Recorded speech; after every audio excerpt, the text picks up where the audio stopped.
আগামী 2026 সালের ফেব্রুয়ারি মাসের 12 তারিখ রোজ বৃহস্পতিবার 300 আসনে ত্রয়োদশ জাতীয় সংসদ সাধারণ নির্বাচন এবং একই সাথে জুলাই জাতীয় সনদ সংবিধান সংস্কার বাস্তবায়ন আদেশ 2025-এর উপর গণভোট অনুষ্ঠিত হবে। 10 মিনিটের ঘোষণা, তবে বিএনপির জন্য এর সঙ্গে জড়িয়ে দীর্ঘ 1.5 দশকের দীর্ঘশ্বাস। ত্রয়োদশ সংসদ নির্বাচনের এই তফসিলের মধ্য দিয়ে ভোটাধিকার বঞ্চিত দেশ আবার ফিরে পাচ্ছে ভোট উৎসবের সুযোগ। নির্বাচনের যে তফসিল ঘোষণা হয়েছে তাতে আমরা মোটামুটিভাবে সন্তুষ্ট।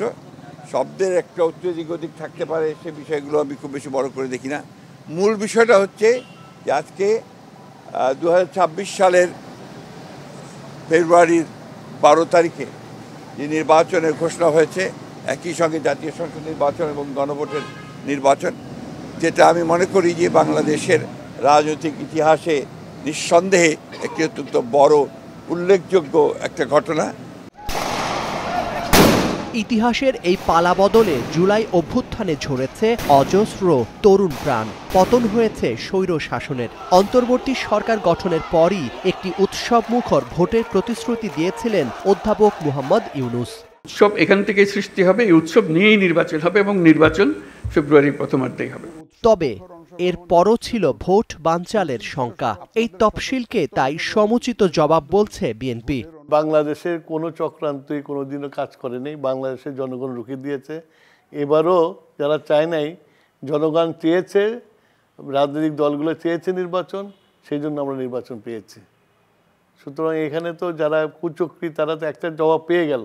এখন নির্বাচনের দিনে সুন্দর নির্বাচন হলে আর একটা জবাব পেয়ে যাবে। ইতিমধ্যে শিডিউল ঘোষিত হয়েছে, সেটা আমাদের প্রত্যাশা, জনগণের প্রত্যাশা। এই কারণে সকল আন্দোলন 16 বছরের শেষ জুলাই আগস্টের যে বিপ্লব, যে ছাত্র জনতার আন্দোলনের যে সফলতা, এরই ধারাবাহিকতা ইন্টেরিয়াম গভর্নমেন্ট, সেই ইন্টেরিয়াম গভর্নমেন্ট যে নির্বাচনের প্রতিশ্রুতি দিয়েছিল, দেরিতে হলো, আজকে সেই নির্বাচন তফসিল ঘোষিত হয়েছে, সেই জন্য স্বাগত।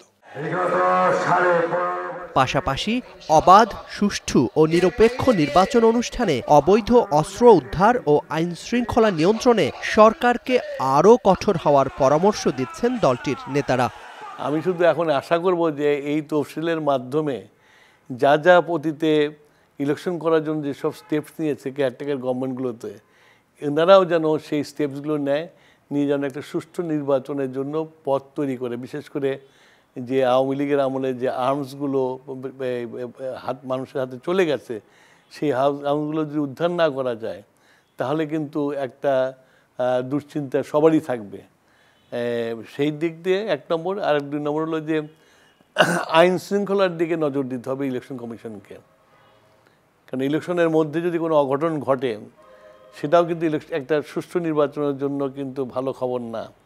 তো এই সব দিকে আশা করি যে ইলেকশন কমিশন সেই সব দিকে নজর দেবে এবং প্রশাসনও সেদিকে নজর দেবে। নির্দলীয় সরকার হিসেবে সবশেষ 2008 সালে নবম সংসদ নির্বাচনের তফসিল দিয়েছিল 1/11 তত্ত্বাবধায়ক সরকার। প্রায় 1.5 যুগ পর অধ্যাপক ইউনূসের নেতৃত্বাধীন অন্তর্বর্তী সরকারের তরফে এলো ত্রয়োদশ সংসদ নির্বাচনের তফসিল। Zakaria Ahmed, star news, Dhaka.